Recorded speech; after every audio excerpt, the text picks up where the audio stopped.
A paz do Senhor para os irmãos, vamos para mais um comentário da lição bíblica. Estamos estudando o segundo trimestre, nesse segundo trimestre de 2021, estamos estudando sobre a carta de Paulo às Gálatas, e aos Efésios e a Filemon. E nós vamos para a lição de número 8. E essa lição de número 8 ela está inserida no capítulo 2 de Efésios. Como sempre, a lição traz 3 objetivos. O primeiro é reconhecer que estávamos mortos no pecado, mas fomos vivificados em Cristo. É entender a nossa condição precária fora de Cristo, segundo. E em terceiro, o que os gentios podem se tornar através de Cristo. O título da lição é Judeus e Gentios unidos em Cristo. Lição de número 8. O textuário nos diz: naquele tempo, estáveis sem Cristo, separados da comunidade de Israel e estranhos às alianças da promessa, não tendo esperança e sem Deus do mundo. Efésios 2:12.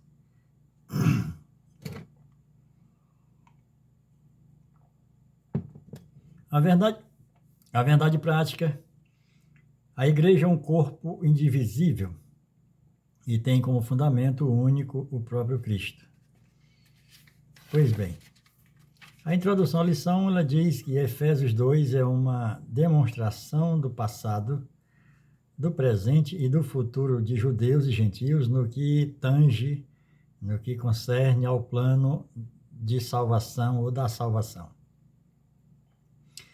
Na lição anterior, Paulo demonstrou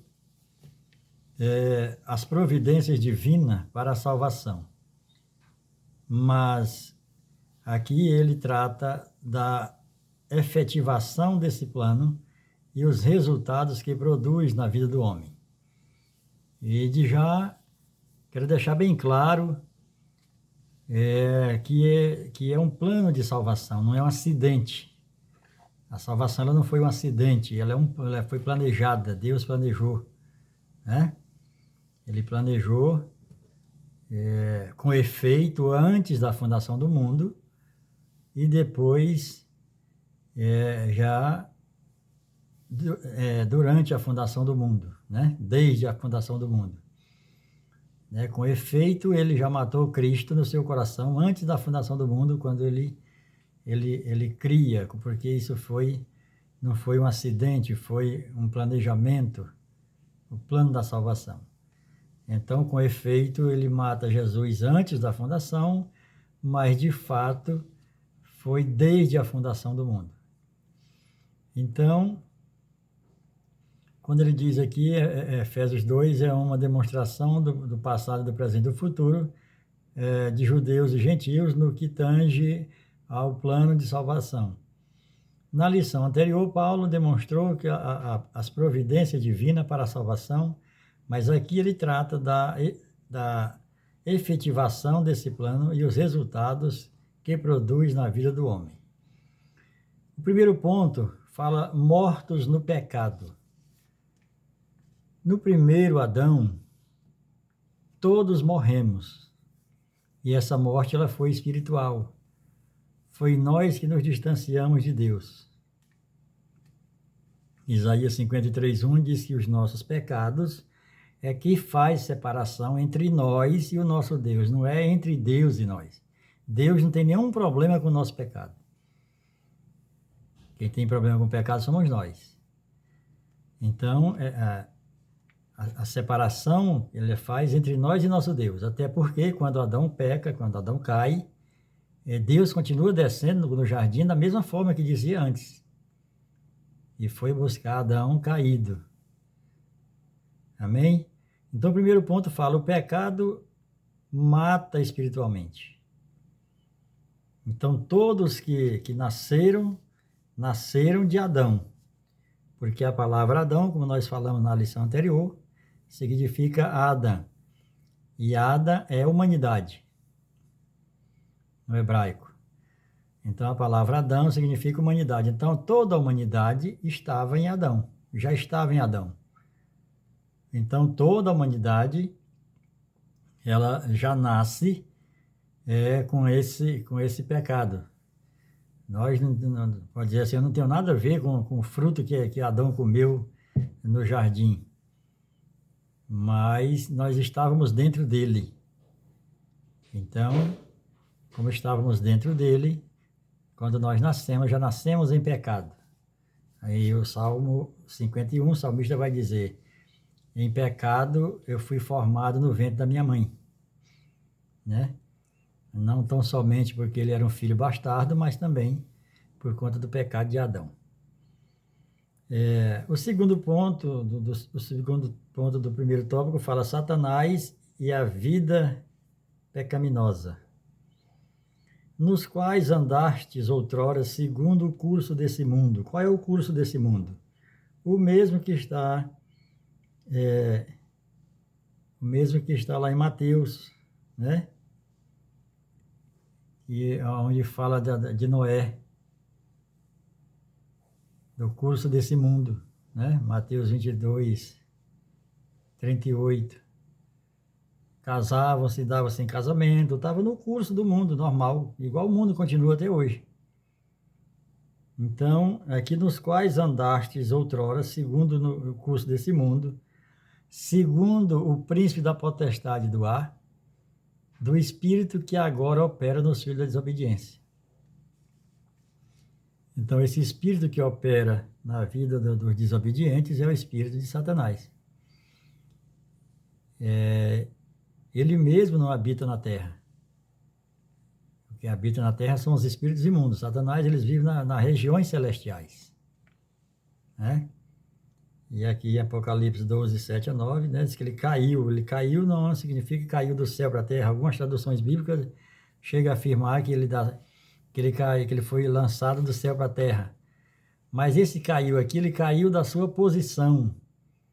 Ele caiu da sua posição de querubim ungido, de toda a sua formosura, de todo o seu esplendor, de toda aquela glória que Deus tinha dado a ele, ele caiu disso. Então, quando ele cai disso, mas ele fica nas regiões celestiais. Tanto é que lá em Jó, no capítulo 1, ele diz que vive de rodear a terra. Ninguém rodeia a terra por dentro. Você rodeia a terra por fora. Amém? Vamos para o terceiro e último tópico do primeiro, que diz: o pecado nos faz filhos da ira. Então, o que vem sobre o ímpio, depois do arrebatamento, depois do milênio, depois que Jesus salvar os judeus remanescentes, aqueles que ficaram escondidos, tal qual Deus escondeu na época de Jezabel. Aqui essa palavra ira é para os condenados, para aqueles que não quiseram a Jesus no tempo da graça, não quiseram a Jesus no tempo do temor, que foi durante a grande tribulação. Então aí vem a ira de Deus, porque tribulação todo mundo passa, né? Estamos passando ainda, mas a grande tribulação vai acontecer e parte da igreja que não é vencedora, aquela que não vai no primeiro rapto de Jesus, quando ele vem como ladrão, vai vir quando ele vai subir, quando ele vier nas nuvens. Mas quando ele vier nas nuvens, ele já vai vir com as primícias que ele veio buscar na terra e que veio como ladrão e que ninguém percebeu. Aí depois ele vem nas nuvens com grande clamor e grande glória. Aí as almas vão subir e encontrar com ele nas nuvens. O segundo ponto fala salvos pela graça. Estamos estudando sobre Efésios capítulo 2, ele está falando justamente disso, da graça. Essa palavra graça, né? Então nós somos salvos pela graça. Diante do caos espiritual dos homens, Deus entra com a providência para mudar essa condição. Paulo volta a falar da graça, um tema bastante estudado em Gálatas. Ele faz um contraste vívido entre o homem. O homem é, por natureza, o que pode vir a ser mediante a graça de Deus, né? O que o homem é por natureza e o que ele pode vir a ser pela graça. rejeitando a graça, só resta a ira de Deus. É o grande amor de Deus. Mas Deus, sendo rico em misericórdia, por causa do seu grande amor que nos amou, né? Deus amou o mundo, ele não amou o homem. Ele amou o mundo de uma tal maneira que deu seu filho. O seu filho salvou o homem, né? E vai salvar o mundo ainda, no milênio. No milênio, o Senhor vai salvar o mundo, vai restaurar o mundo. O homem, o Senhor salvou com a graça, e as pessoas se arrependendo é salvo. Mas o mundo ainda continua sofrendo. Mas o Senhor vai restaurar esse mundo quando vier no milênio. Então Deus amou o mundo de uma tal maneira, enviou seu Filho que salvou o homem com a salvação para o homem de graça, e depois Deus, através de Jesus, envia o seu Espírito para transformar o homem. Então Deus ama o mundo, Jesus salva o homem e o Espírito Santo transforma o homem. Glória a Deus por isso. Aqui em 1 Coríntios 6 e 9, o Espírito habita dentro de nós. Aqui faz relação com o que está aqui em Efésios, capítulo 2, verso 6, que diz que a palavra, juntamente nesse texto, tem o sentido de que Deus, mediante sua terna graça, concede-nos à igreja todas as bênçãos dadas ao próprio Cristo. Então, nós recebemos todas as bênçãos espirituais em Cristo Jesus. Nós estamos no céu em Cristo. E Cristo está na terra conosco. Quando ele diz, estarei convosco todos os dias. Ele está conosco. E nós lá no céu estamos nele. Não estamos com ele, porque nós estamos aqui. E ele, como Deus, está lá, mas está aqui em espírito conosco.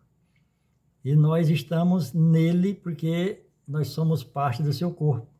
Nós somos membros do corpo dele. Então, se ele está lá com o corpo humano, nós estamos lá nele. E ele está conosco aqui.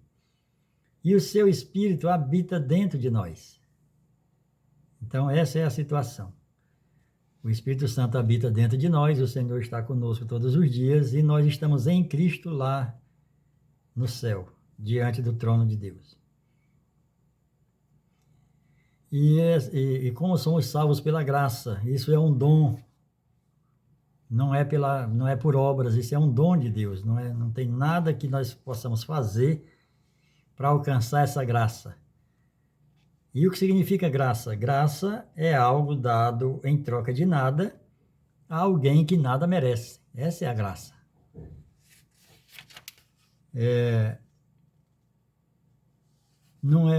A salvação ela nunca foi meritória, né? Não é por mérito. A salvação é um presente. Você recebeu um presente de Deus, você é salvo. Agora, a diferença daquele que é salvo e é servo do reino. Aí esse é diferente. Esse é galardoado aqui na terra, com bens, com prosperidade, porque ele serve no reino. Mas tem muitos que só recebem a salvação, que é muito, que é uma coisa, é um favor imerecido, é uma graça, mas eles não fazem, não no sentido de pagar pela salvação. Mais uma vez salvo, agora vamos servir ao nosso Senhor que nos salvou. E tem muita gente que não está sendo servo, está apenas sendo salvo. No terceiro e último ponto do segundo fala, não por obras, mas para as obras. Ninguém é salvo por obras, mas o Senhor nos salvou para fazer a obra dele, né? E qual é a obra dele? A obra dele é o que está em Apocalipse 14:13, né? É morrer por ele. Aquele que perder a sua vida pelo nome de Cristo vai ganhar. E aquele que ganhar a sua vida é que vai perder lá. Isso aqui está falando já no milênio. Não é para nós da igreja. Nós da igreja recebemos de graça a salvação. Agora aqui no milênio aí vai ser por temor. Ou a pessoa vai temer a Deus e vai ser morta no mesmo instante. Então ele não vai adorar a besta, não vai aceitar o sinal na testa nem na mão. E aí ele automaticamente vai ser morto imediatamente. Então essa parte aqui, esse texto de Apocalipse 14, 13 está se referindo à salvação que vai ter no milênio, com relação a aqueles que vão entregar a sua vida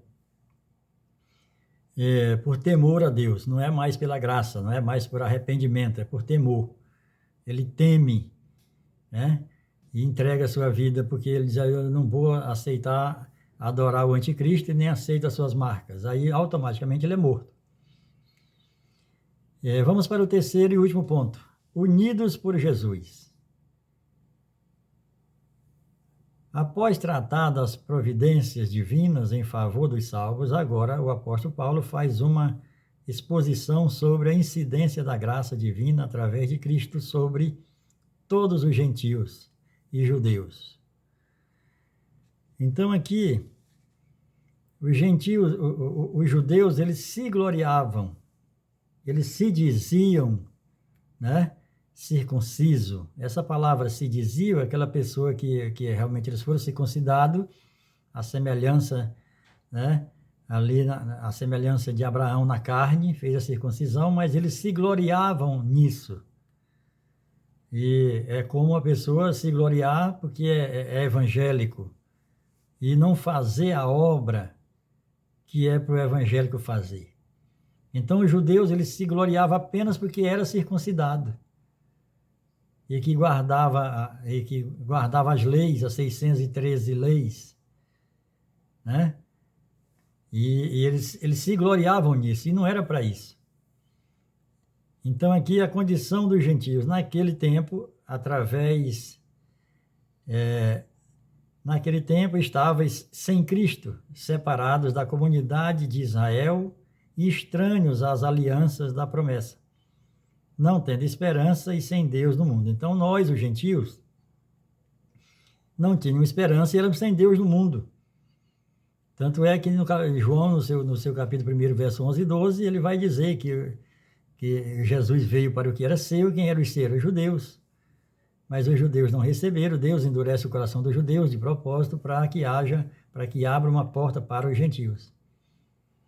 E aí, todos quanto recebem a Cristo têm o poder e o direito de serem filhos. Amém? Então, o segundo ponto fala a salvação dos gentios. Mas agora em Cristo Jesus, que antes estavam longe, foste agora aproximados, somos chamados para perto. Aqui, esses gentios, os judeus, ele faz menção também aos dois filhos, né? Ao filho pródigo e o outro que ficou em casa. Os dois estavam perdidos. Um se perdeu no mundo, né? Tipificando o gentio, e o outro estava perdido dentro de casa, sendo judeu. Achando que pela sua legalidade, né? Pelo seu legalismo, né? Estava fazendo a vontade de Deus e não estava. Então, ali tipifica os dois filhos daquele pai de família que o mais novo, foi embora. Glória a Deus. Nesse terceiro ponto fala judeus e gentios unidos na igreja. A palavra de Deus vem dizer que Jesus veio fazer de todos os povos, ele veio fazer um. Quando Deus olha do céu para a terra, ele vê dois Adão. Ele vê um Adão caído e vê um Adão ressuscitado. Vê um Adão regenerado, que é a igreja. E vê o Adão caído, que é o povo judeu e gentio que não se converteu, que não se arrependeu. Nós, como herdamos o pecado porque estávamos em Adão quando ele pecou, nós agora somos herdeiros de Deus porque, estando em Cristo, nós estamos nele, nós somos membros do seu corpo. Então, nós estamos nele. quando Deus olha para nós, ele não nos vê, ele vê Cristo, porque nós estamos escondidos em Cristo, diante de Deus. E aqui nesse terceiro e último ponto vem trazer também acerca da cruz, o simbolismo da cruz. Para que na cruz reconciliasse ambos em um só corpo com Deus, por intermédio da cruz, destruindo por ela a inimizade e vindo, evangelizou para vós outros que estáveis longe e a paz também aos que estavam perto. Então a cruz, o formato da cruz, ela já fala, ligando a parte vertical, ligando o homem com Deus, e a parte horizontal, ligando o homem com seu próximo. Então a própria imagem da cruz, ela já fala grandemente aos nossos corações acerca da nossa comunhão com Deus e da nossa comunhão com o irmão. Então, essa é a palavra. A carta aos Efésios, Paulo, ele trata muito daquele assunto quando ele diz assim, para vós. Esse vós, ele estava escrevendo para a igreja. Então, esse vós, agora, quando a gente lê, a gente fala nós.